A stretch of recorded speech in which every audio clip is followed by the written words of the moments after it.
The mist clung to Thornwood Manor like a shroud of regret, thick and suffocating, transforming the ancient estate into something spectral and removed from the world of the living. In the west wing, where the oldest stones held the deepest cold, Lady Helena Ashford stood at the narrow window of her prison, her breath forming ghostly patterns against glass that had not been cleaned in weeks.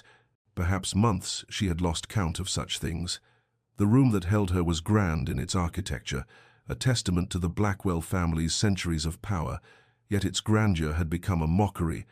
For what use were silk hangings and carved oak when the door was locked from without, and the key rested in the pocket of a man who would not hear her? Her fingers traced the iron bars that crisscrossed the window pane, additions made specifically for her confinement,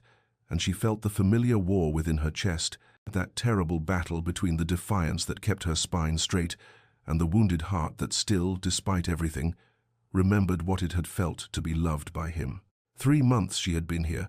locked away like a criminal, like something shameful to be hidden, and the injustice of it burned through her veins, even as the November wind found every crack in the stone and chilled her to the bone. She heard his footsteps before she saw him, that distinctive stride that had once made her heart quicken with anticipation,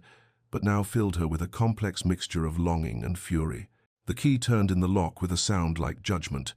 and Duke Sebastian Blackwell entered her prison, his tall frame filling the doorway, his expression carved from granite and shadow. He did not look at her immediately, as though the sight of her pained him, and when his eyes finally met hers, she saw in them the same cold condemnation that had been there the day he had condemned her to this fate. "I trust you are well provided for," he said, his voice formal, distant, the voice of a stranger rather than the man who had once whispered poetry against her skin in the darkness of their marriage bed. "As well as any prisoner might be, Your Grace," she replied, and she heard the edge in her own voice, sharp as winter. "I am not here to quarrel with you, Helena."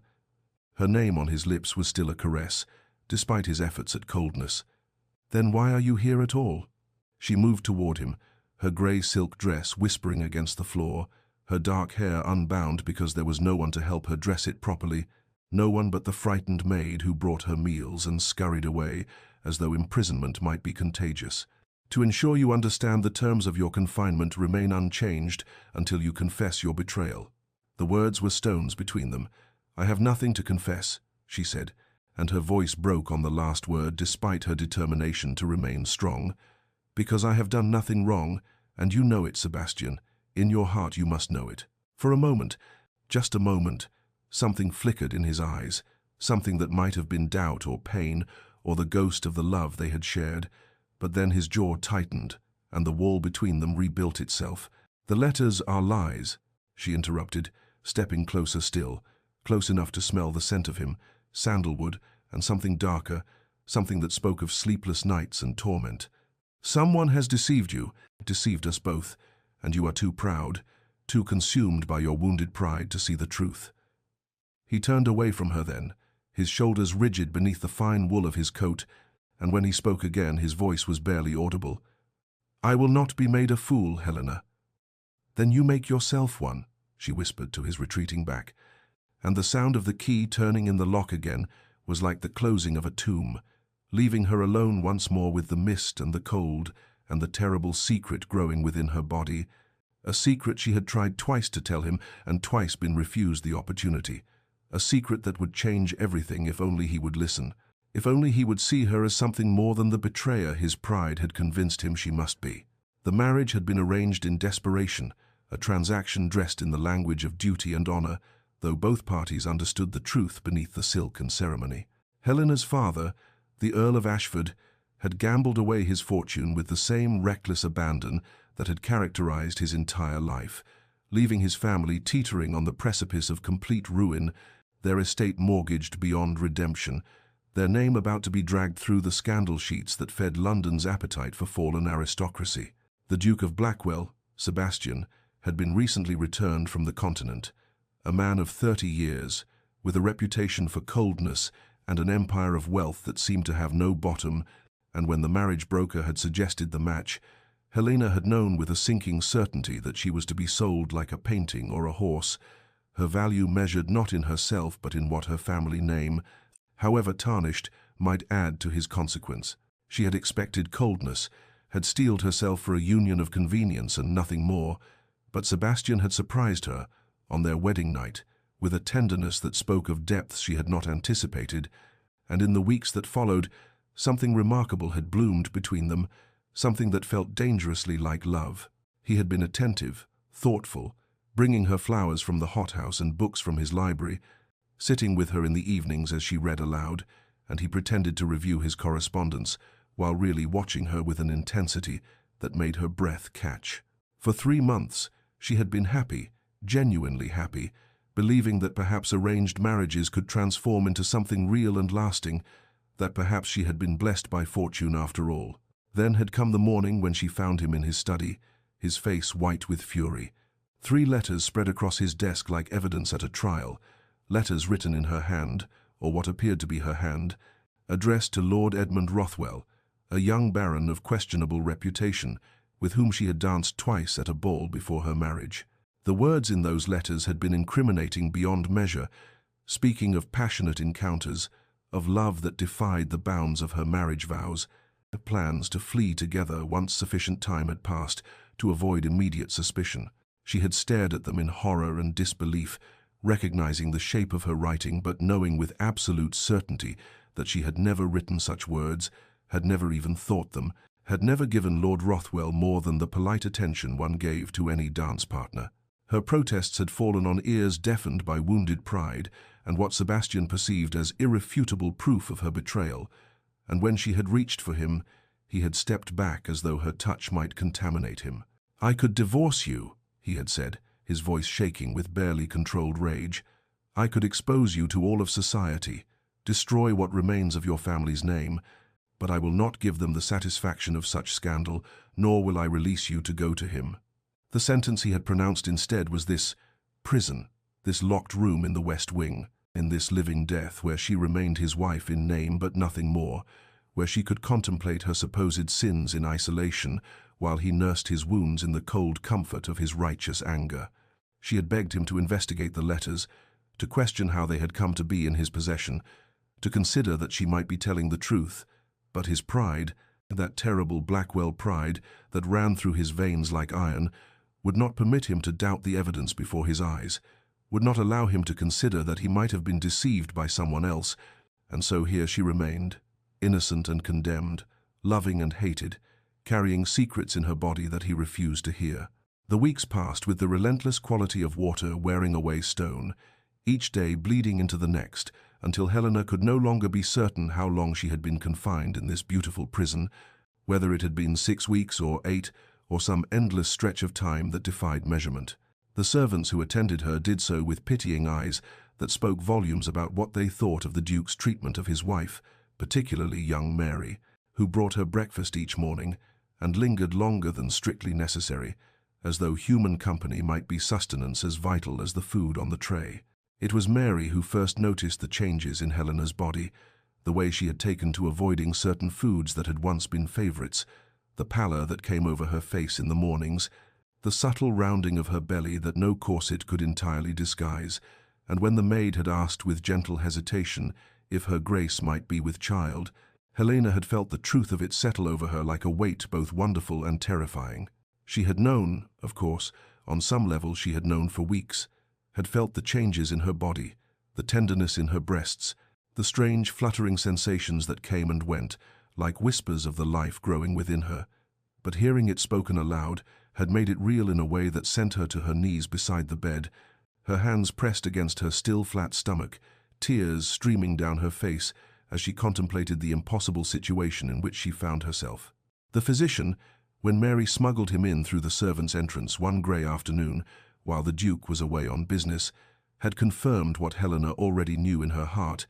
and had delivered news even more astonishing, he believed, based on the size and certain other signs, that she carried not 1 child but 2, twins, a blessing that should have filled her with joy but instead brought a terror so profound she could scarcely breathe. She had tried to tell Sebastian, had sent messages through the servants requesting his presence, had called out to him when she heard his footsteps in the corridor outside her door, but he had refused every overture, had sent word through his butler that he had nothing to say to her, and she had nothing to say that he wished to hear, and as November surrendered to December and the first snows began to fall, covering Thornwood in a blanket of white that made her prison even more isolated, Helena felt despair creeping into the spaces where hope had once lived. The cold seemed to seep through the very stones of the manor, and though the servants kept a fire burning in her grate and brought her warm bricks for her bed, she could not seem to get warm, could not stop shivering, as she stood at her barred window watching the world outside transform into something crystalline and distant, thinking of the children growing inside her body, wondering how she would protect them, how she would give them the love they deserved when their father believed them born of betrayal, and their mother was locked away like a madwoman in a Gothic tale, and in the darkest hours of the night, when even the fire had burned down to embers and the manor settled into its ancient creaking silence, she would lie awake with her hands on her belly, whispering promises to the tiny lives within her, swearing that she would find a way to give them better than this, that they would know love and safety, even if it meant doing something. She had never before considered that they would be free, even if she had to break every lock and brave every danger to make it so. Sebastian Blackwell sat alone in the vast dining room of Thornwood Manor, a single-place setting before him at a table that could accommodate 20, the candlelight casting shadows that seemed to mock the emptiness of the space and the hollowness in his chest. And he found himself unable to eat despite the elaborate courses the kitchen had prepared, each dish growing cold as he stared at nothing and thought of her, always of her, the image of Helena's face haunting him through every waking hour and invading his dreams when exhaustion finally claimed him. The letters lay in the locked drawer of his study, 3 pieces of paper that had shattered his world, and he had read them so many times that he knew every word by heart, every supposed endearment she had written to another man, every promise that felt like a knife twisting in his gut. Yet something in him, some voice he refused to acknowledge, whispered that the handwriting was not quite right, that the turns of phrase did not sound like her, that a woman who had looked at him with such tenderness could not have authored such betrayal, but his pride would not permit him to entertain these doubts, would not allow him to consider that he might have been wrong, that he might have condemned an innocent woman to imprisonment and isolation based on evidence that could be questioned. Each night he found himself walking past the West Wing, his footsteps slowing as he approached the door that held her captive, his hand sometimes rising toward the lock before he caught himself and forced himself to continue down the corridor, telling himself that she deserved this punishment and that he was being merciful by keeping her here rather than exposing her shame to society. Yet the sound of her weeping through the heavy oak door tore at something fundamental in his soul, made him question everything he thought he knew about justice and righteousness and the proper ordering of a marriage. His mother, the Dowager Duchess, had begun to question his treatment of Helena with increasing directness, her sharp eyes seeing through his justifications and finding them wanting, and at dinner 2 nights past, she had set down her wineglass with enough force to make the crystal ring, and asked him whether he truly believed that locking away his wife like a criminal was the action of a man of honor, whether the letters might perhaps deserve more investigation than he had given them, whether his pride was not blinding him to other possibilities, and he had responded with cold fury, informing her that the matter was not her concern, and that Helena's guilt was beyond question. Though even as the words left his mouth, he had tasted their bitterness and known them for the defensive shields they were. The loneliness was becoming unbearable, a physical ache that settled in his bones and made the vast manor feel like a mausoleum, and he realized with dawning horror that he still loved her, that despite the letters and the supposed betrayal and all his righteous anger, his heart had not released her, that some part of him was dying in her absence, even as he maintained the fiction that he was the wronged party, deserving of sympathy and vindication. And in the deepest hours of night, when sleep would not come and the darkness pressed close around him, he found himself wondering whether he had made a terrible mistake, whether his pride had led him to destroy the one thing in his life that had brought him genuine happiness. But morning would come, and with it the hardening of his resolve, the renewal of his determination not to be made a fool, not to admit doubt or weakness. And so the cycle continued, day after day, with him growing more hollow and more haunted, while she remained locked away above him, both of them prisoners in different wings of the same cold house. Clara Brennan had served at Thornwood Manor for 3 years, long enough to know which of the household staff could be trusted and which would carry tales to the butler for favor, and from the moment she had been assigned to attend to the imprisoned Duchess, she had felt a burning sense of injustice at the situation that grew stronger with each passing day, as she witnessed Helena's quiet dignity in the face of such cruel treatment. The other servants whispered about the letters, about the supposed infidelity, but Clara had seen the way the Duke looked at his wife in the early days of their marriage, had witnessed the tenderness between them, and something in her gut told her that the entire situation was wrong, that a woman who carried herself with such grace and spoke with such gentle sadness could not be the adulteress she was accused of being,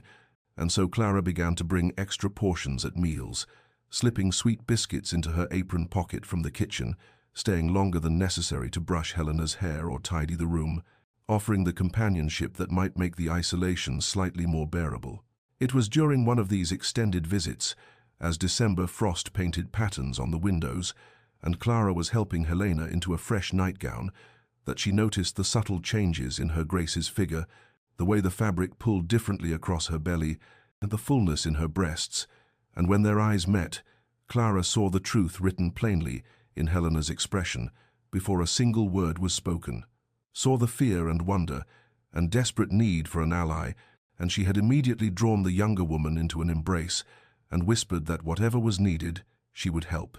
that she would not abandon her to face this alone. Helena had wept then, great shaking sobs that seemed to empty her of weeks of pent-up terror, and through her tears she had confessed everything the twins growing inside her, her failed attempts to inform the Duke, her terror of what would become of her children if she remained imprisoned,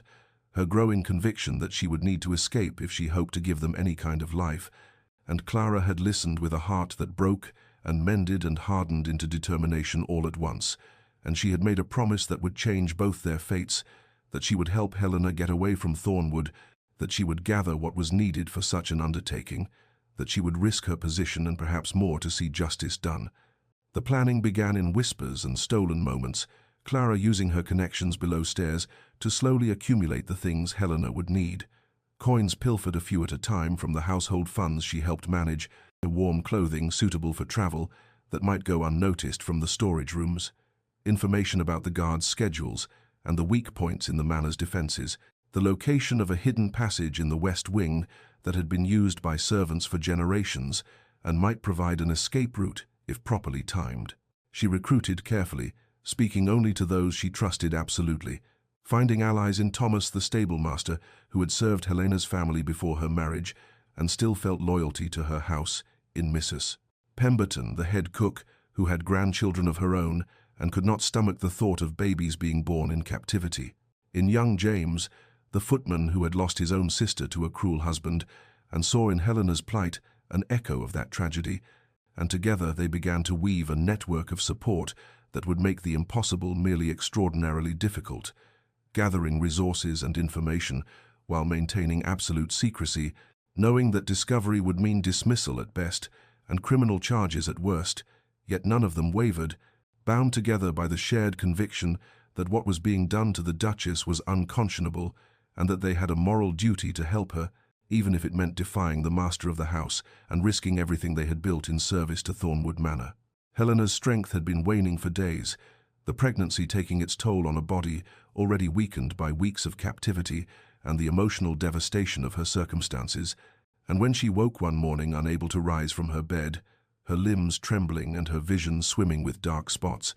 Clara had immediately sent for the household physician, despite knowing that such an action would bring the Duke's attention to matters Helena had desperately tried to keep hidden from him. Dr. Whitmore arrived within the hour, his examination brief but thorough, and Helena watched the concern deepen in his weathered face as he took in her pallor and the unmistakable curve of her belly beneath the bedclothes, and when he left the room, she knew with terrible certainty that her secret was about to be exposed, that whatever fragile control she had maintained over her situation was about to shatter like glass beneath a hammer's blow. She was correct in her premonition, for Sebastian intercepted the physician before he could even descend the main staircase, demanding to know the nature of his wife's illness with an urgency that surprised them both, and when Dr. Whitmore informed him that the Duchess was with child, indeed carrying what appeared to be twins based on the size and movement he had detected, the Duke's face went through such a transformation of emotions that the elderly doctor took an involuntary step backward, watching shock give way to confusion, give way to something that looked almost like hope, before rage swept over all of it, like a crimson tide. Sebastian dismissed the physician with barely coherent thanks and strode directly to the west wing, his footsteps echoing through the corridors with such force that servants scattered before him, and he stood before Helena's door, with his hand pressed flat against the wood, as though he could reach through it to grasp the truth that seemed to shift and dance just beyond his comprehension. And when he spoke, his voice shook with barely controlled fury that masked the terror and uncertainty roiling beneath it. "You are with child," he said, not a question but an accusation, and Helena, who had pulled herself upright in her bed despite her weakness, felt her own tears begin to fall as she confirmed what he already knew, her voice breaking as she told him yes, she carried twins, his sons growing inside her, even as he kept her locked away like a criminal, even as he denied her the basic dignity of his presence or his hearing, and she heard him draw a ragged breath on the other side of the door, before his next words came like daggers designed to find her heart and pierce it through. "How am I to know they are mine?" he demanded, his voice rough with anguish and accusation intertwined, and Helena felt something fundamental break inside her at those words, felt the last fragile hope that he might someday believe her innocence crumble into dust, and through her tears she told him that she had never betrayed him, that she had loved him from the moment of their wedding, that the children she carried were his and his alone. But her words seemed to bounce off the locked door without penetrating to wherever his heart had hidden itself behind walls of pride and wounded honor. The confrontation continued in fractured exchanges through the barrier of oak and iron. Sebastian's accusations met with Helena's increasingly desperate pleas, until finally she fell silent, her tears spent, and in that silence she felt a transformation occur within her soul, a crystallization of resolve that burned away the last remnants of the yielding, hopeful woman she had been, and she understood with absolute clarity that she could not stay, that for the sake of the innocent lives growing inside her, she must find the courage to leave this place and the man who had once promised to cherish her, but had instead become her jailer. And when she spoke again, her voice held a quality of cold determination that made Sebastian press his forehead against the door in unconscious supplication. "I will not let my children be raised in this prison," she told him, each word carefully measured and irrevocable. And on the other side of the door the Duke of Thornwood felt the ground shift beneath his feet, felt the terrible premonition that he was losing something infinitely precious. But his pride would not let him unlock the door, would not let him fall to his knees and beg her forgiveness, and so he walked away while Helena sat in her bed and placed her hands on her rounded belly and made a silent promise to her unborn sons that she would be brave enough for all of them, that she would find a way to freedom, even if it cost her everything else she had ever known or loved. The days following Helena's declaration became a careful choreography of preparation and deception, Clara moving through the manor with particular attention to appearing normal, even as she coordinated the growing conspiracy with the precision of a general marshalling forces for battle, and it was during one of her whispered conferences with Thomas in the stable yard that she learned something that changed the entire complexion of their understanding. For the old groom had overheard a conversation between the Duke's cousin Richard and a man Thomas did not recognize, a conversation in which Richard had drunkenly boasted about the forged letters that had destroyed the Duke's marriage, laughing about how easily Sebastian had been manipulated and how the path to the title would be clear once the disgrace drove the Duke to madness or self-destruction. Thomas had immediately brought this intelligence to Clara, who felt her blood run cold with the implications, for here was proof of Helena's innocence, proof that could change everything, yet she made the agonizing decision not to tell the Duke, reasoning that a man who had so readily believed the worst of his wife would likely dismiss the word of servants as fantasy or conspiracy, and that even if he believed them, his pride might demand he maintain his position rather than admit such a catastrophic error, and more crucially, that any revelation might tighten security and make escape impossible. So she told only Helena, who wept with bitter vindication and renewed determination, understanding that she was fleeing not just imprisonment, but a web of lies that went deeper than she had imagined, that the man who had betrayed her trust was himself a victim of betrayal, though that knowledge could not heal the wound his lack of faith had carved into her heart. The network of sympathetic servants grew more organized with each passing day, Mrs. Pemberton ensuring that extra provisions were set aside and wrapped for travel, James the footman mapping out the guard rotations and identifying the precise window of time when the eastern gate would be least watched, and gradually they settled upon the ideal opportunity for escape. The Duke's annual winter ball, scheduled for the 15th of December, when the manor would be filled with guests and staff would be too busy managing the festivities to notice one slight figure slipping through the shadows, when music and champagne would provide cover for the sound of doors opening or horses being readied in the distant stables. Helena's physical condition remained precarious. Dr. Whitmore visiting twice more and each time expressing concern about her pallor and weakness, recommending rest and nourishment that she accepted with gratitude, even as she secretly forced herself to walk the length of her room each day,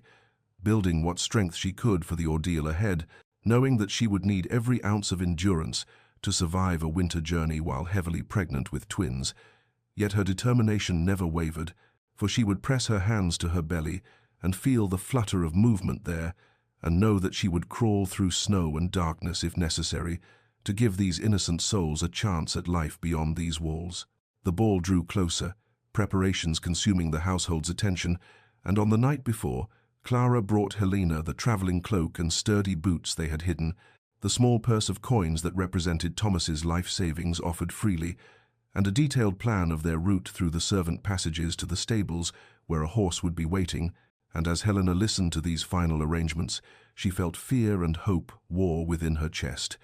knowing that tomorrow night she would either find freedom or face consequences too terrible to contemplate. Yet when Clara asked if she was certain, if she had the courage to go through with something so dangerous in her condition,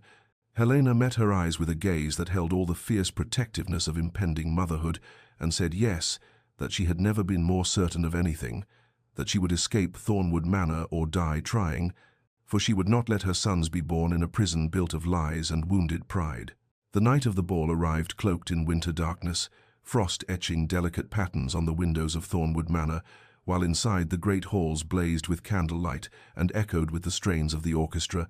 the cream of society swirling through the ballroom in their silks and jewels, champagne flowing and laughter rising to the vaulted ceilings. As Helena sat in her locked chamber, listening to the distant music, and feeling her heart hammer against her ribs with anticipation and terror in equal measure, knowing that within the hour she would either be free or discovered, and facing consequences she dared not imagine. Clara arrived as the clock struck 9, her face flushed from running up the servant stairs, and she helped Helena into the traveling dress they had hidden, the dark wool chosen for its warmth and its ability to blend into shadows. And as Helena's trembling fingers fastened the buttons over her swollen belly, she felt one of the twins kick as if in protest or encouragement, and she whispered a silent prayer to whatever gods might listen, that she would have the strength to see this through, that her body would not fail her children when they needed her courage most. They moved through the west wing with Clara leading the way, her lamp shuttered to emit only the barest sliver of light, and Helena followed with one hand trailing along the wall for balance, and the other pressed protectively to her belly, each step requiring conscious effort as her weakened body protested the exertion, and twice they froze in alcoves as guards passed nearby, their boots heavy on the stone floors, and their voices carrying snatches of conversation about the festivities below,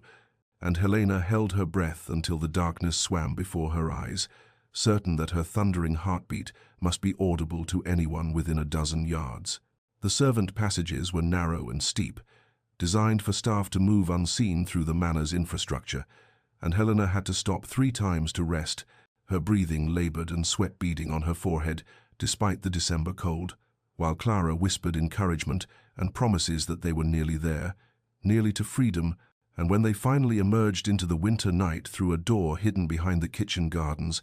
Helena gasped at the shock of icy air filling her lungs and looked up at a sky scattered with stars that seemed impossibly bright after weeks of seeing nothing but the ceiling of her prison. Thomas waited in the shadows of the stable with a gentle mare already saddled, and he pressed the reins into Helena's hands, along with a purse that clinked with coins. His weathered face creased with concern as he took in her pallor and the way she swayed on her feet, and he offered to ride with her at least to the nearest village. But Helena refused, knowing that his absence would be noted and punished, and instead she let him help her into the saddle, gasping at the pain that shot through her back and abdomen as she settled her weight. And then she was moving through the darkness with the manor's lights falling away behind her, following the lane that led through the estate's parkland toward the London road,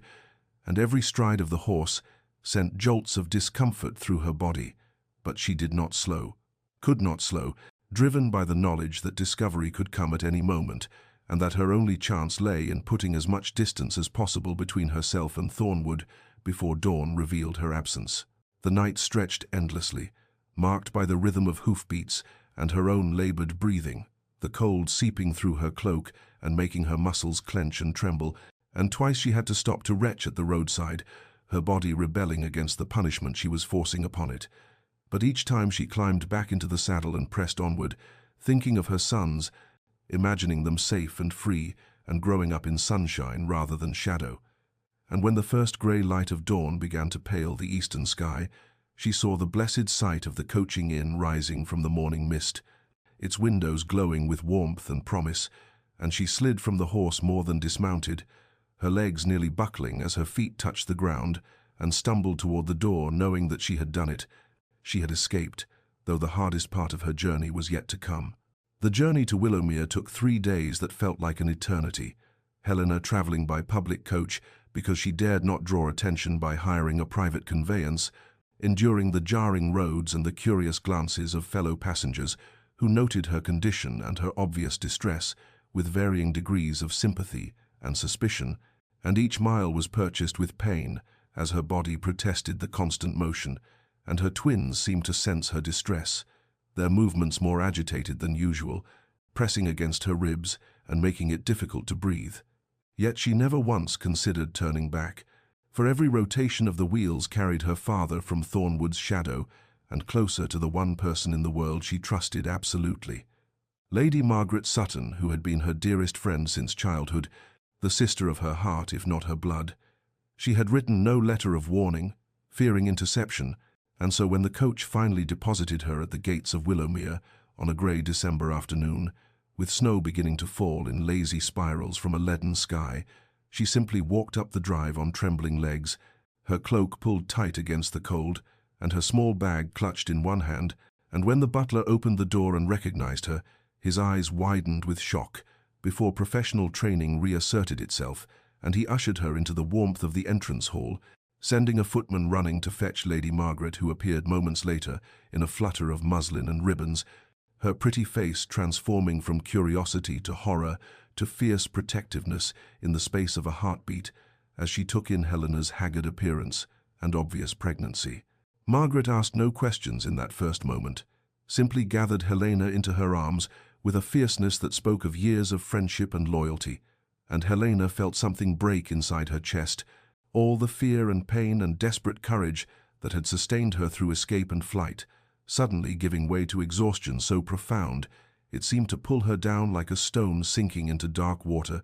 and she heard Margaret's voice, as if from a great distance, calling for her physician and her housekeeper, and demanding that the best guest chamber be prepared immediately, and then the world tilted and went grey at the edges, and she knew nothing more until she woke in a soft bed with firelight dancing on unfamiliar walls, and Margaret sitting beside her, holding her hand with tears streaming down her face. The days that followed blurred together in a haze of recovery. Dr. Morrison visiting twice daily to monitor her condition and pronouncing it a miracle that she and the babies had survived such an ordeal, prescribing rest and nourishment and absolute calm, all of which Margaret provided with the devotion of the truest friendship, never pressing for details of what had brought Helena to her door in such a state, but simply offering sanctuary and love, and gradually Helena found her strength returning, her body responding to safety and care in ways it never could have in captivity, and as the weeks passed and winter deepened into its coldest months, her belly grew round and prominent, the twins thriving now that she could rest and eat properly, and breathe air untainted by the poison of betrayal. She told Margaret everything one evening as they sat before the fire in Margaret's private sitting room, the whole sordid tale spilling out like poison from a lanced wound, the forged letters, and Sebastian's terrible accusations, and the long weeks of imprisonment and her desperate escape. And Margaret listened with a face that cycled through shock and rage and sorrow, And when Helena finished, she simply said that Helena would stay at Willowmere as long as she needed, that she would be safe here, that her children would be born in peace and raised in love, and Helena wept with gratitude and grief intertwined, mourning the marriage that had died, even as she felt her sons quicken with life beneath her heart. Sebastian discovered her absence at dawn when his mother insisted he visit Helena's chamber to discuss the matter of her pregnancy, a conversation he had been avoiding for 2 days since learning of it from Dr. Morrison, and the moment he unlocked the door and saw the empty room with its neatly made bed and open wardrobe, he felt his heart stop in his chest, the world tilting sickeningly as he stood frozen in the doorway, before rage exploded through him like wildfire, sending him bellowing through the halls for his steward and his guards, demanding to know how a pregnant woman could simply vanish from a locked room in the dead of night. And within the hour, every servant in Thornwood Manor stood assembled in the great hall while Sebastian paced before them like a caged beast, his voice raw as he questioned each one with increasing desperation about what they had seen or heard. And it was Clara who bore the brunt of his fury when he noticed her red-rimmed eyes and trembling hands, pressing her with questions until she wept but revealed nothing. Her loyalty to Helena stronger than her fear of his wrath, though he threatened dismissal and worse. He sent riders in every direction with descriptions and orders to check every coaching inn and posting house within 50 miles, offering rewards for information and making it known that the Duchess of Blackwell was not fleeing scandal but had been taken ill and wandered away in a state of confusion, a lie that tasted like ash on his tongue, but seemed necessary to preserve what remained of both their reputations, and he himself rode to London to question Helena's family, only to find they knew nothing and seemed genuinely shocked by her disappearance, her father's face grey with worry and her mother dissolving into hysterics, and Sebastian left them with promises to find her and bring her safely home, though he had no idea how he would fulfill such assurances. It was on the 3rd day of frantic searching that his cousin Edward appeared at Thornwood, the same Edward who had always seemed too eager to discuss the succession and too interested in the Duke's affairs, and Sebastian received him in the study with barely concealed impatience until Edward's trembling voice and downcast eyes penetrated his distraction, and the confession that spilled forth made Sebastian's blood turn to ice in his veins, as Edward admitted through tears that he had forged the letters, hired a clerk to mimic another man's hand, planted them where Sebastian would find them, all in some twisted hope that a childless divorce might somehow clear Edward's path to the title, a scheme so contemptible and foolish that Sebastian could barely comprehend it, even as fury unlike anything he had ever known rose up to choke him. He struck Edward with enough force to send him sprawling, then stood over him, shaking with rage and something far worse than rage, a dawning horror that made his stomach heave as he realized what he had done, how he had condemned an innocent woman, imprisoned his own wife, accused her of betrayal when she had been faithful all along, and the baby, dear God, the baby she carried, his child, his children, and she had tried to tell him and he had refused to listen, had called her a liar and worse, and now she was gone, fled into the winter, with his sons growing in her belly, and no way to know if she was safe or suffering or even alive. He banished Edward from England itself, with threats of prosecution if he ever returned, then collapsed into his chair and wept for the first time since childhood, great wrenching sobs that tore from his chest as he confronted the magnitude of his failure. And when his mother found him thus, she held him as she had when he was a boy and listened to his broken confession, and together they began a search in earnest, hiring investigators and writing to every connection they possessed. But weeks passed with no word, no trace, as if Helena had simply vanished from the earth, and with each day that brought no news, Sebastian felt another piece of himself crumble away, his arrogance and certainty replaced by desperate remorse and the terrible knowledge that he might never have the chance to beg her forgiveness or know his children, that his pride had destroyed everything that mattered, and he was powerless to undo the damage he had wrought. Helena's labor began on a morning in late March, when the first crocuses had pushed through the last patches of snow, and the air carried that peculiar quality of early spring, a half-promise and half-memory of winter's grip, and she woke to a tightening across her belly that she knew immediately was different from the practice pains that had troubled her for weeks. And Margaret was summoned at once along with Dr. Morrison, who had been staying nearby these last days in anticipation of this very moment, and what followed was a trial that lasted through the entire day and deep into the night. Her body locked in the ancient struggle of bringing forth life, while her mind drifted between present agony and fragmentary memories of Sebastian, wondering if he searched for her still, or if he had already forgotten her in the arms of some more compliant woman. And she wept, not only from physical pain, but from the sorrow of knowing her sons would enter a world where their father's name was both their birthright and their burden. Margaret held her hand through every contraction, her face pale but determined,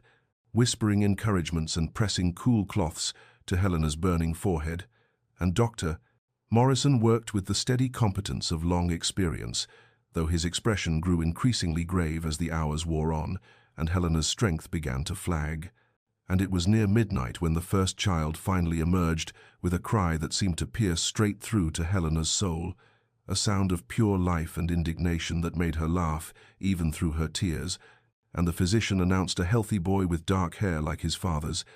and Helena held him for only a moment before the next wave of labor claimed her, and she had to surrender her firstborn to Margaret's trembling arms while she fought to bring his brother into the world. The second twin came more quickly, but the effort left Helena spent and shaking, her body pushed beyond what she had thought possible. Yet, when Dr. Morrison placed the second squalling infant on her chest beside his brother, she felt a surge of fierce joy so powerful it eclipsed even her exhaustion,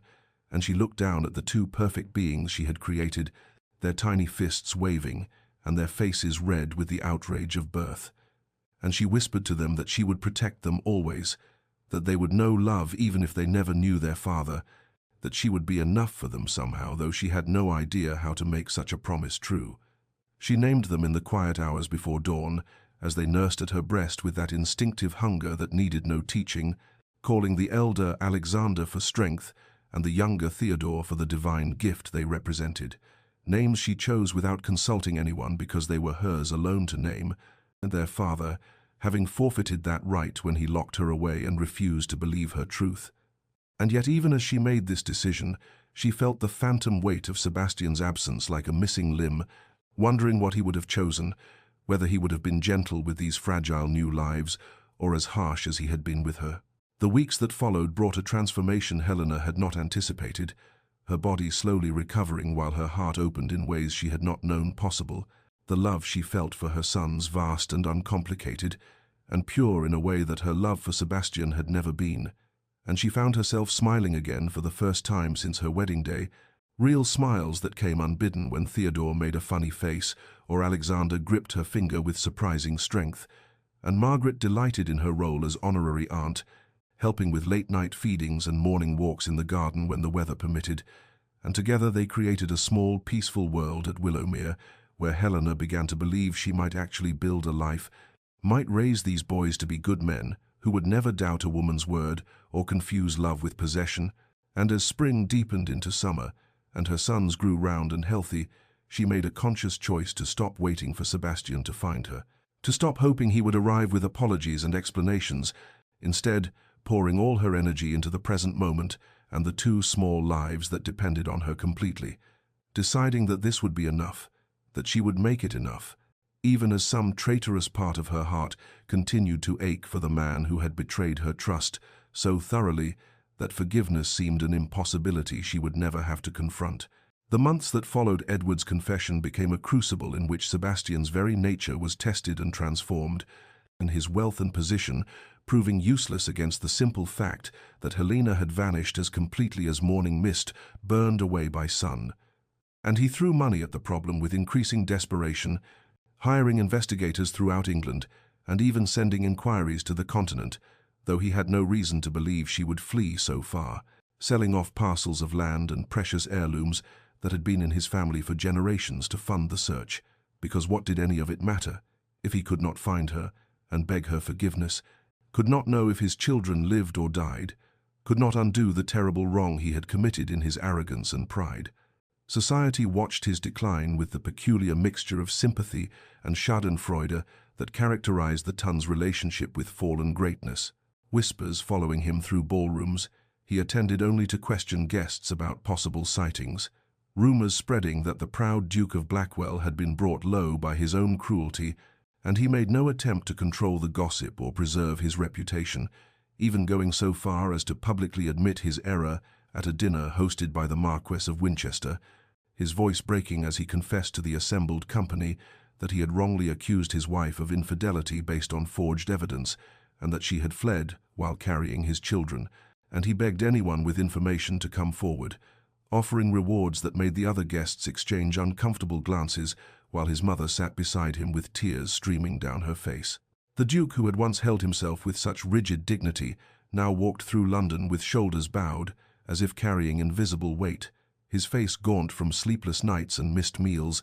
his eyes holding a haunted quality that made even his critics feel a stirring of pity, and he began attending services at St. George's every morning, kneeling in the dim sanctuary long after other worshippers had departed, his lips moving in prayers that begged not for Helena's return but simply for knowledge that she lived, that his children breathed, that he had not destroyed them all with his stubborn refusal to believe her innocence. His mother became his sole comfort during these dark months, the Dowager Duchess opening her home to her broken son and sitting with him through long evenings when grief threatened to consume him entirely, listening as he spoke obsessively about small moments from his brief marriage that he had failed to treasure at the time. The way Helena's eyes lit when she laughed, the softness of her voice when she read poetry in the garden, the courage it must have taken to maintain her dignity even while imprisoned. And gradually through these conversations, Sebastian began to understand that he had never truly known his wife at all, had seen only what his pride allowed him to see, rather than the remarkable woman she actually was, and this recognition completed the destruction of his former self, leaving behind someone humbler and infinitely more aware of his own capacity for error. He stopped attending social functions entirely by autumn, spending his days riding through the countryside on the slim hope of catching some trace of Helena's passage, and his nights writing letters to her that he would never send, pouring out apologies and confessions onto page after page that piled up in his study like monuments to his remorse, and his household staff watched this transformation with wonder, the harsh master they had feared becoming someone capable of thanking them for small services and asking after their families, as if losing Helena had cracked open some sealed chamber in his heart and allowed his humanity to finally emerge. Though he would have gladly remained the arrogant fool he had been if it meant she would return, if it meant his sons would know their father, if it meant he could have one more chance to prove himself worthy of the trust he had so carelessly shattered. The seasons turned at Willowmere with a gentleness that seemed designed to heal wounded hearts, summer giving way to autumn in a gradual cascade of gold and crimson that transformed the estate's gardens into something from a pastoral painting, and Helena found herself settling into a rhythm of days structured entirely around Alexander and Theodore's needs, their small bodies growing sturdy and strong on her milk, and Margaret's cook's nourishing broths that were pressed upon her with maternal insistence, and she discovered within herself reserves of patience and joy she had not known existed, as she watched her sons learn to focus their eyes and track movement, and eventually to smile those gummy grins that made her heart swell, with such fierce love it was almost painful. Margaret proved herself not merely a friend but a sister in all but blood, rising for midnight feedings without complaint, and walking the floors with a fussy twin so Helena might sleep an extra hour, and together they created a small universe at Willowmere where the outside world's judgments and expectations could not penetrate, though Margaret did occasionally attempt to introduce Helena to suitable gentlemen from neighboring estates, widowers or second sons who might offer respectability and security, and each time Helena refused with a gentle firmness that puzzled her friend, until one evening she finally admitted that her heart remained stubbornly attached to Sebastian despite everything he had done, that she could no more transfer her affections to another man than she could will herself to stop breathing, and this confession hung between them like a ghost that explained everything about Helena's lingering sadness, even in moments of contentment. As autumn deepened and the boys approached their first birthday, Helena began to notice the ways they resembled their father, Alexander, inheriting Sebastian's strong jaw and serious expression, even in infancy, while Theodore had his father's eyes, and that particular shade of grey-green that could appear cold as winter or warm as spring depending on the light, and these resemblances brought both comfort and pain, making Sebastian's absence feel more acute, even as she tried to convince herself that she and the boys were better off without a man who had proven himself capable of such cruelty, though late at night when the house was silent and the twins slept peacefully in their cradles, she would lie awake and wonder what he was doing, whether he had remarried or taken a mistress, whether he ever thought of her, or if his pride had allowed him to simply erase her from his memory, as one might burn an unflattering portrait. The morning Theodore spoke his first word, a garbled approximation of mama that nevertheless was unmistakable in its intent, Helena experienced a joy so profound it brought tears streaming down her face, and Alexander followed suit within days as if unwilling to let his brother achieve any milestone alone. And these small triumphs made Helena acutely aware that her sons were growing up without their father, that they would one day ask questions she did not know how to answer,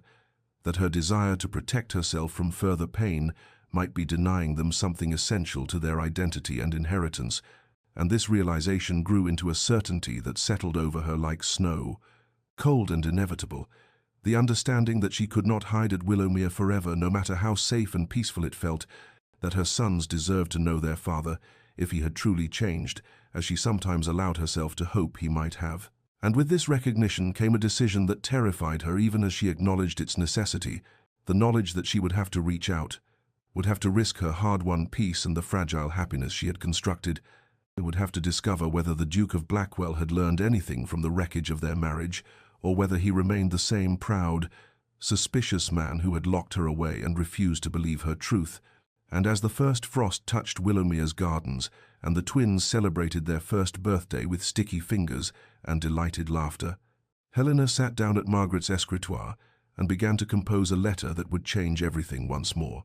The letter Helena composed took 3 attempts before she achieved the delicate balance between revelation and protection, her hand trembling as she addressed it, not to Sebastian himself, for she could not yet bear direct communication with the man who had caused her such pain,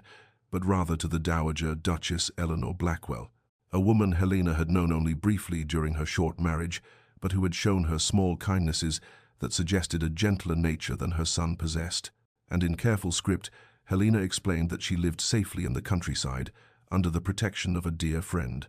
that she had given birth to twin sons who thrived and grew more beautiful each day, and that she wrote now, not out of forgiveness, but out of a mother's understanding that her boys deserved to know their heritage and their father, if he had truly changed, as she sometimes dared to hope, and she sealed this missive with wax that bore no identifying mark, before entrusting it to Margaret's most discreet footman, with instructions to post it from London rather than the local village. The Dowager Duchess received Helena's letter on a grey November morning as she sat in her private sitting room at the London townhouse, and the sight of unfamiliar handwriting caused her heart to leap with sudden irrational hope before she even broke the seal. And as she read the careful words, tears began streaming down her face in rivers of relief and joy, for she had spent these long months watching her son destroy himself with grief and guilt, had prayed every night for some sign that Helena lived, and that the grandchildren she had never met drew breath somewhere in England, and now here was proof of God's mercy, written in elegant script that revealed her daughter-in-law's location, while also making clear the fragility of this first reaching out, the tenuous nature of Helena's willingness to allow any contact at all. Eleanor did not pause to inform Sebastian of the letter's arrival, but instead immediately ordered her coach prepared and set out for Willowmere within the hour, bringing only her lady's maid and leaving instructions with her butler to tell the Duke upon his return from another fruitless search expedition that she had been called away on urgent family business, and the journey of 2 days felt interminable as she imagined the reunion ahead. Wondered what her grandsons looked like, whether they resembled Sebastian or Helena or some perfect combination of both, and she clutched the letter to her chest like a talisman against all the months of uncertainty and fear. Helena received word of the Dowager's imminent arrival with a mixture of relief and trepidation, suddenly questioning the wisdom of reaching out at all, wondering if she had set in motion events that would shatter the peaceful existence she had built at Willowmere. But Margaret squeezed her hand and reminded her that courage sometimes meant risking safety for the possibility of something greater, and when Eleanor's carriage finally rolled up the drive, Helena stood on the front steps with Alexander on one hip and Theodore on the other, her son's weight grounding her as the older woman descended with surprising speed for someone of her years and station. The Dowager Duchess stopped 3 feet away, her eyes moving from Helena's face to the baby's and back again, and tears began flowing anew as she whispered, "My dear child, my precious girl, thank God you live, thank God." And Helena found herself weeping as well, stepping forward into an embrace that somehow included all 3 of them, the twins making confused sounds between the 2 women who clung to each other like survivors of separate shipwrecks, finding each other on the same desolate shore, and Eleanor pulled back only to gaze at her grandsons with wonder, reaching out tentative fingers to touch Alexander's cheek, and then Theodore's, murmuring prayers of gratitude in a voice thick with emotion. They retired to the drawing room where Margaret had thoughtfully arranged for tea and privacy, and there Eleanor held each boy in turn, marveling at their sturdy limbs and bright eyes, and then she turned to Helena with an expression of such pleading hope that Helena felt her careful defenses begin to crack, and Eleanor spoke of Sebastian's transformation, his public humiliation willingly embraced, his selling of treasured possessions to fund the search, his nightly vigils in churches, begging not for Helena's return, but simply for knowledge that she breathed, and she described a man so thoroughly changed from the arrogant duke who had imprisoned his wife that Helena struggled to reconcile the 2 images, and Eleanor took Helena's hands in her own aged ones and begged her to give Sebastian one chance to prove himself worthy of her forgiveness, to allow him to meet his sons and demonstrate the man he had become through suffering. And Helena sat in silence for a long moment, while her heart waged war with her caution, before finally, slowly, she nodded her consent. Eleanor departed Willowmere the following morning, with promises to send word to Sebastian immediately, and Helena spent the next 3 days in a state of heightened anxiety that manifested in restless pacing and an inability to settle to any task, her mind conjuring endless scenarios of their reunion, ranging from his tearful contrition to renewed accusations. Though Margaret reminded her repeatedly that Eleanor would not have spoken so highly of Sebastian's transformation if it were not genuine. And still Helena found herself checking her reflection obsessively in the mirror, wondering if the months of motherhood had aged her beyond recognition, if he would find her changed in ways that disappointed or repelled him, and she rehearsed speeches in her mind that ranged from coldly formal to tentatively forgiving, without finding any words that felt adequate to the magnitude of what lay between them. Sebastian received his mother's urgent summons while staying at a coaching inn outside Manchester, the latest in a string of dead ends in his search for Helena, and he read her brief note, "Come to Willowmere in Hertfordshire immediately. Your wife and sons await you there." With hands that shook so violently he nearly dropped the paper, and he departed within the hour without bothering to collect his belongings or settle his account, riding through 2 days and 1 night with such desperate speed that he wore out 3 horses and arrived at the village of Willowmere, looking like a madman, his clothes disheveled and his face drawn with exhaustion and terror that this might be some cruel hoax, or that Helena might refuse to see him even now. Margaret insisted on being present for the reunion, positioning herself as both witness and protector, and she arranged for the meeting to take place in Willowmere's formal drawing room at precisely 4 o'clock on a grey December afternoon, and Helena dressed with trembling hands in a simple day dress of pale blue muslin, refusing Margaret's suggestion of something grander because she would not dress to impress the man who had imprisoned her, and she held Alexander in her left arm and Theodore in her right as she waited in the drawing room, their solid weight the only thing keeping her anchored to the floor as her heart threatened to beat its way out of her chest. The sound of hooves on gravel announced Sebastian's arrival, and Helena felt her breathing become shallow and rapid as she heard the front door open and the murmur of voices in the entrance hall, Margaret's calm tones and Sebastian's deeper voice rough with emotion, and then the drawing-room door opened and he stood on the threshold, and Helena's first thought was that Eleanor had not exaggerated his transformation, for the proud duke who had locked her away had been replaced by a man who looked as though he had been broken and reassembled from fragments, his face gaunt and lined with suffering, his eyes holding a haunted quality that spoke of sleepless nights and relentless guilt, and he was staring at her with an expression of such naked longing and anguish that she felt something crack inside her chest, despite all her careful defenses. Their eyes met across the expanse of Persian carpet and expensive furniture, and the world seemed to contract to just this moment, just this space between them, filled with everything they had lost and everything they might yet salvage. And Sebastian's gaze moved from her face to the babies in her arms, and to Alexander's serious expression and Theodore's curious wide eyes, and she watched him take in the undeniable evidence of his sons, saw his face transform with wonder and devastating grief as he whispered, "Helena," and the single word contained within it every apology he had not yet spoken, every moment of suffering they had both endured, and Helena stood frozen, unable to move toward him or away, holding their children like a shield against the tidal wave of emotion that threatened to drown them both. Sebastian took 3 unsteady steps into the room before his legs seemed to give out beneath him, and he fell to his knees on the Persian carpet with a sound that was half sob and half prayer. His proud head bowed, as though the weight of his guilt had finally broken him completely, and Helena watched this collapse with her heart hammering against her ribs, uncertain whether to feel vindication or sorrow at the sight of this once imperious duke reduced to such abasement, and his voice when it came was hoarse and broken as he whispered,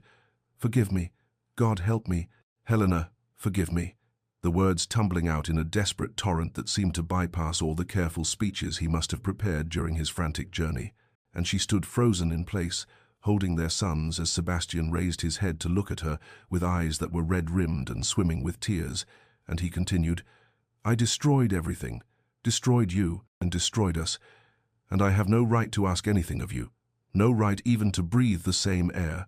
But please, please let me at least see them. Let me look upon the sons I nearly lost through my own damnable pride and stupidity."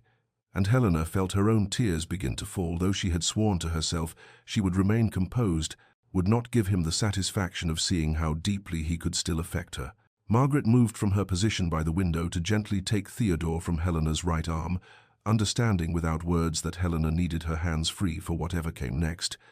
and Helena shifted Alexander to a more secure position against her shoulder as she took 2 hesitant steps toward where Sebastian knelt, and she watched his face transform as she drew closer, watched wonder and anguish and desperate love chase across his features as he got his first clear view of Alexander's serious grey eyes, so like his own, and the dark curls that marked him unmistakably as a Blackwell, and Sebastian reached out one trembling hand before stopping himself, his fingers hovering in the air between them, as though he feared his very touch might contaminate this innocent child who had every right to despise the father who had abandoned him before birth. Helena's voice emerged smaller than she intended, fragile as spun glass, as she asked the question that had haunted her through all the long months since her escape.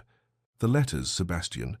Tell me about the letters." And she watched him flinch at her use of his name, the first time she had spoken it directly to him since that terrible night when he had condemned her through a locked door, and he swallowed hard before answering, "Forgeries. Every damned one of them was a forgery created by my cousin Edward, who thought to inherit my title if our marriage ended in scandal and disgrace, and I was such a fool, such a blind, arrogant fool that I believed them without question. I believed the worst of you rather than trusting the woman I had sworn to cherish and protect." And his voice broke completely on the last words, and he pressed his fist against his mouth, as though trying to physically hold back the sobs that threatened to overwhelm him. Helena felt something shift inside her chest, some small crack appearing in the careful walls she had built around her wounded heart, and she found herself asking, what became of him, of Edward? And Sebastian's expression darkened with a fury that was somehow tempered by exhaustion, and he replied,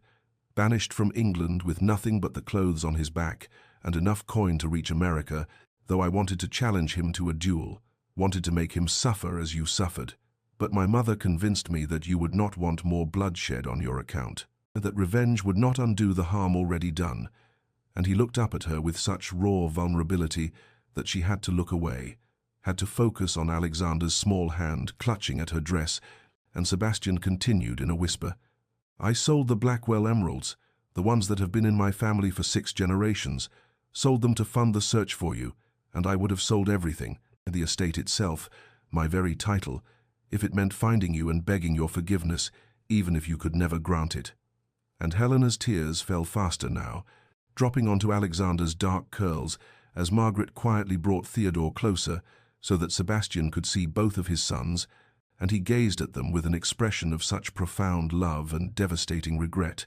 that Helena felt her carefully guarded heart begin, just barely, to thaw. Sebastian took a room at the Rose and Crown in Willowmere village,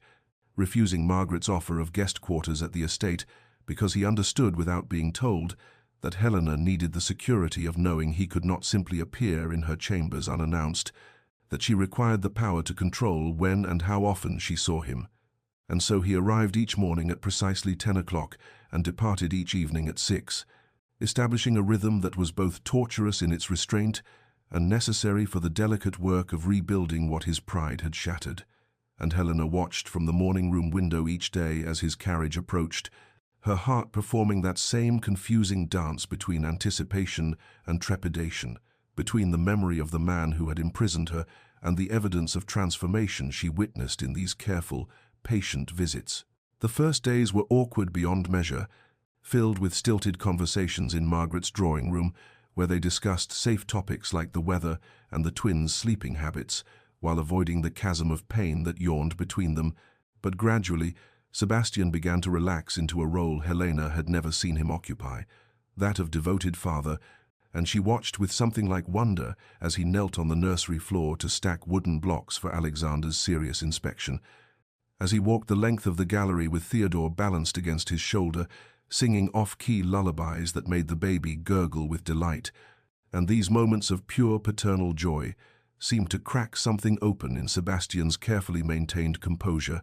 seemed to reveal glimpses of the man he might have been if arrogance had not poisoned his capacity for trust. Helena found herself studying him when she thought he was too absorbed with the twins to notice, cataloguing the changes that suffering had wrought in his features, the new lines bracketing his mouth that spoke of months spent frowning. The silver threading through his dark hair at the temples, though he was barely 30, the way his hands trembled slightly whenever he held his sons, as though he feared they might vanish like smoke if he did not maintain perfect control. And she realized with a pang that resembled grief that she had loved the Duke Sebastian had been. Imperious and commanding and so certain of his place in the world, but she might come to love this humbled version even more deeply if she could find the courage to risk her heart again. They took to walking in Willowmere's winter garden after the twins' afternoon nap, wrapped in heavy cloaks against the December chill, and it was during these quiet perambulations that real conversation began to emerge. Hesitant at first, and then flowing more freely as Sebastian spoke of his months searching for her, of the crushing guilt that had become his constant companion, of the night he had knelt in a country church and begged God for a chance at redemption he knew he did not deserve. And Helena listened with her hands buried in her cloak pockets to keep from reaching for him, and she found herself answering his gentle questions about her pregnancy and the twins' birth, about the terror of labor without him beside her, about the first time she had held their sons and felt simultaneous joy and devastating sorrow that he was not there to share the moment. There came an afternoon in the conservatory when Sebastian was showing Theodore a particularly vibrant orchid, and Helena stood close enough to catch the familiar scent of his cologne, and their hands brushed as they both reached to steady the baby, and the contact sent such a shock through Helena's system that she gasped audibly, and Sebastian's eyes met hers with an intensity that made her breath catch, and for a suspended moment she thought he might kiss her, wanted him to kiss her with a fierceness that terrified her, but instead he stepped back with visible effort and cleared his throat and suggested they return to the nursery, and Helena spent that night lying awake, wondering whether she was grateful or disappointed that he had maintained such careful boundaries, her heart at war with her hard-won caution, knowing that forgiveness was a country she was traveling toward but had not yet reached, though perhaps she could see its borders shimmering on the horizon. The fever came in the depths of night 3 weeks into Sebastian's careful courtship of reconciliation, and it was Theodore who fell ill first, his small body burning hot enough that Helena felt the heat radiating through his nightgown when she lifted him from his cradle during a routine check, and her heart seized with the particular terror known only to mothers as she called for Margaret and sent a footman racing to the village inn to fetch Sebastian. And by the time the Duke arrived, still fastening his coat over his nightshirt, his hair wild from sleep and his eyes wide with fear, Helena had already stripped Theodore down to his smallest clothes and was bathing his fevered skin with cool cloths while the baby whimpered and thrashed in her arms, and Sebastian took one look at his son's flushed face and glassy eyes before he moved without hesitation to Helena's side, and he said in a voice that trembled only slightly, "Tell me what to do, and tell me how to help." And she directed him to fetch more cool water and clean cloths, and together they worked through the long watches of the night in a partnership born of shared desperation, their earlier awkwardness forgotten in the face of their child's suffering. The physician arrived with dawn's first light and examined Theodore with grave efficiency before pronouncing it a fever of the lungs that might break within hours or might worsen into something far more dangerous. And he left powders and instructions and warnings, and Helena felt her knees weaken with terror. But Sebastian caught her elbow and guided her to the chair beside Theodore's cradle, and he said with quiet certainty, "I will not leave you. I will not leave either of you. Not tonight and not ever again if you will permit it." And Helena nodded because she could not speak past the fear choking her throat. And so they settled into vigil, taking turns holding Theodore against their chests so he could feel their heartbeats, speaking to him in soft murmurs about the future they promised him, about the horses he would ride and the books they would read, and the brother who needed him to fight and survive. Sebastian prayed aloud as midnight approached again, his voice hoarse from exhaustion and emotion, and Helena watched through her own tears as this proud duke, who had once seemed carved from marble, wept openly while begging God for his son's life, promising reformation and devotion and anything, everything, if only Theodore would be spared. And she realized in that moment that whatever barriers remained between them had become gossamer thin, and that the man kneeling beside this cradle, bearing his soul before heaven, was not the Sebastian who had locked her away in rage, but someone transformed by suffering into a version of himself capable of true humility and love. The fever broke just as the winter sun crept above Willowmere's eastern gardens, and Theodore's small body went limp with the sudden release of tension, and his temperature began to drop beneath Helena's hand, and she let out a sob of relief that seemed torn from her very soul. And Sebastian made a sound that was half laugh and half cry as he reached to touch his son's cooling forehead with trembling fingers, and then they were looking at each other across the cradle, with all their defenses finally completely shattered, and Helena found herself rising from her chair at the same moment. Sebastian stood, and they met in the space between furniture with a collision that was both desperate and gentle, and she collapsed into his arms as he pulled her against his chest, and she felt his whole body shaking with the force of his relief and gratitude, and she whispered against his throat, "I forgive you, Sebastian. God help me, but I forgive you." And his arms tightened around her almost convulsively as he buried his face in her hair and wept like a man who had been holding back an ocean. And when he finally lifted his head to look at her, his eyes swimming with tears and something that looked terrifyingly like hope, she reached up to cup his face in her hands and drew him down into a kiss that tasted of salt and redemption, a kiss that spoke of new beginnings emerging from the ashes of their destruction. And he kissed her back with a reverence that made her heart ache and soar simultaneously, and she knew in that moment that they had finally, after so much pain and separation, found their way back to each other through the crucible of their love for the children they had created. They departed Willowmere on a morning touched with early spring promise, the frost melting from the grass as the first carriages were loaded with trunks and nursery supplies, and Helena stood on the front steps with Theodore in her arms and Alexander clinging to her skirts, while Sebastian supervised the careful packing of their belongings, and Margaret wept openly as she embraced Helena one final time and whispered that she had prayed for precisely this ending, that love might prove stronger than pride and pain.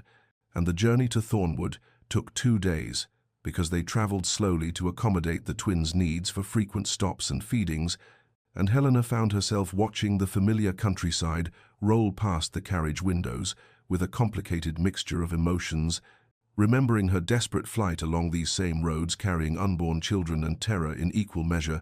And now she returned as Sebastian's true wife, with their sons nestled between them and his hand clasped firmly around hers, as though he feared she might dissolve if he released his grip. Thornwood emerged from the morning mist like a vision reborn, and Helena gasped audibly when she saw that the ivy, which had once choked the west wing, had been torn away to reveal honey-colored stone glowing in the sunlight,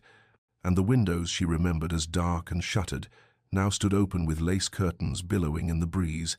and as their carriage rolled up the circular drive, she could see the entire household staff assembled on the front steps. And when Sebastian handed her down from the carriage with Theodore in her arms, while a footman carried Alexander, the servants broke into spontaneous applause, and Mrs. Pembroke, the housekeeper, rushed forward, with tears streaming down her weathered face, to beg Helena's forgiveness for not having done more to help her during those terrible weeks of imprisonment,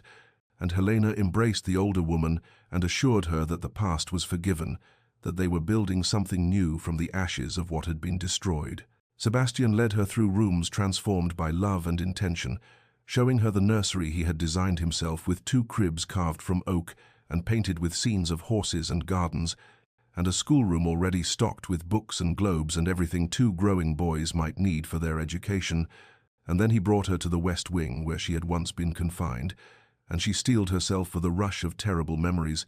But when he opened the door, she found not the sparse prison cell of her nightmares, but a suite of rooms filled with light and flowers, the walls painted in soft colors that spoke of hope rather than punishment, and he said quietly, "I wanted to erase every shadow, to transform the place of my greatest sin into something beautiful for you. And I understand if you cannot bear to occupy these rooms, if the memories are too painful, and we can choose chambers elsewhere if you prefer." But Helena walked to the window that overlooked the gardens and realized that from this vantage she could see the entire estate spreading out in spring glory, and she turned to him and said that she would claim these rooms precisely because of their history, that she would fill them with love and laughter until no trace of sorrow remained, and the relief that washed over Sebastian's features made him look almost young again despite the silver in his hair. They renewed their wedding vows in Thornwood's private chapel 3 days after their return, with only the Dowager Duchess and Margaret as witnesses, and the twins sleeping in a basket near the altar, and Helena wore a gown of cream silk that Sebastian had commissioned specially for this moment, and when he slipped a new ring onto her finger beside the original band, she had never removed despite everything, his hands were steady and his voice was clear, as he promised before God to honor and cherish and trust her for all the days of his life, and she made the same promises in return, and she meant them with every fiber of her being. And that night, when he carried her across the threshold of their shared bedchamber, as though she were a bride in truth, rather than a wife reclaimed, their coming together was tender and healing, and shot through with an intimacy deeper than mere physical passion, and she wept in his arms afterward, not from sorrow but from the overwhelming recognition that they had survived the worst that pride and misunderstanding could inflict, and had emerged not broken but tempered into something stronger than they had been before. And as she fell asleep with her head pillowed on his chest and his arms wrapped protectively around her, she thought that perhaps some loves require destruction and rebuilding before they can achieve their truest form, and she was grateful beyond measure that they had been given this second chance to build their life together on foundations of forgiveness and hard-won trust. 5 springs had passed since Helena's return to Thornwood, and the estate that had once stood shrouded in mist and sorrow now bloomed with life and laughter, the gardens bursting with roses that Helena tended herself, and the halls echoing with the voices of children at play. And on this particular May afternoon, she stood on the terrace with Sebastian's arm warm around her waist as they watched Theodore and Alexander chase each other across the lawn with wooden swords, the boys now 5 years old and so alike in appearance that strangers could scarcely tell them apart, though Helena knew every distinction between them. Theodore's more serious nature and Alexander's quick laughter, and between them toddled 3-year-old Lily with her dark curls bouncing as she tried to keep pace with her brothers, calling out in her high voice for them to wait for her, and Sebastian pulled Helena closer against his side and pressed a kiss to her temple, and she leaned into him with the easy comfort of a wife who had learned to trust completely after having trust so thoroughly broken and then painstakingly rebuilt. The scars remained, of course, because some wounds leave marks no matter how thoroughly they heal, and there were still nights when Helena woke from dreams of locked doors and cold stone walls, and Sebastian would hold her until the trembling passed and whisper apologies he no longer needed to make, but offered anyway, because some sorrows deserve eternal acknowledgement, and she carried a wariness in her heart that had not existed before their destruction, a small, guarded place that remembered what it meant to be doubted by the one who should have trusted her most completely. But these scars had become part of their landscape rather than obstacles within it, integrated into the stronger foundation they had built together from the rubble of their first beginning. Sebastian had transformed in ways both visible and invisible. the arrogance that had once defined him replaced by a humility that made him beloved rather than merely respected in the county, and he consulted Helena on every decision affecting their household and estate, valued her opinions as he had never valued anything before losing her, and he doted on their children with a devotion that sometimes brought tears to Helena's eyes because she remembered the Duke who had doubted whether Theodore and Alexander were even his, and that man seemed like a stranger now compared to the father who spent hours on the nursery floor building block towers and reading stories and teaching his sons to be gentle with their sister. Dear listener, if you have traveled with us through this tale of pain and healing, let me tell you what their story teaches us about the nature of love and forgiveness, because Helena and Sebastian's journey was not unique in its suffering but perhaps uncommon in its redemption, and there is wisdom here for all who have known the particular agony of being wounded by someone they love or who have been the one to inflict such wounds. Love alone is never enough to sustain a marriage or mend what pride and suspicion have broken, because love without trust is a beautiful prison, and trust once shattered requires patient reconstruction, brick by careful brick. And there are no shortcuts through the valley of reconciliation, no magic words that can dissolve the hurt or erase the memories of betrayal. But what Helena and Sebastian discovered was that transformation is possible when both parties choose humility over pride and patience over revenge, when forgiveness becomes not a single moment, but a daily practice of choosing grace over bitterness. If you find yourself in the ruins of broken trust, whether you are the wounded or the wounder, know that there is a path forward if you have courage enough to walk it,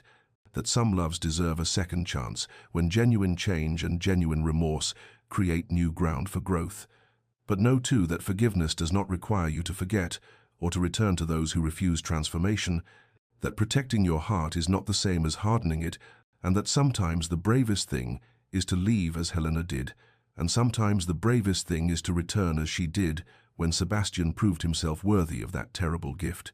May you find the wisdom to know which path your story requires, and may you have the patience to let healing take the time it needs, and may you rest tonight in the knowledge that even the deepest wounds can close if tended with care and watered with tears that lead eventually to joy. And may your own journey toward peace be blessed with grace. This story comes to you from Everlasting Enchantment, where we believe in the power of transformation and the possibility of second chances, and we invite you to return for more tales of love tested and triumphant, because every heart deserves a story of hope.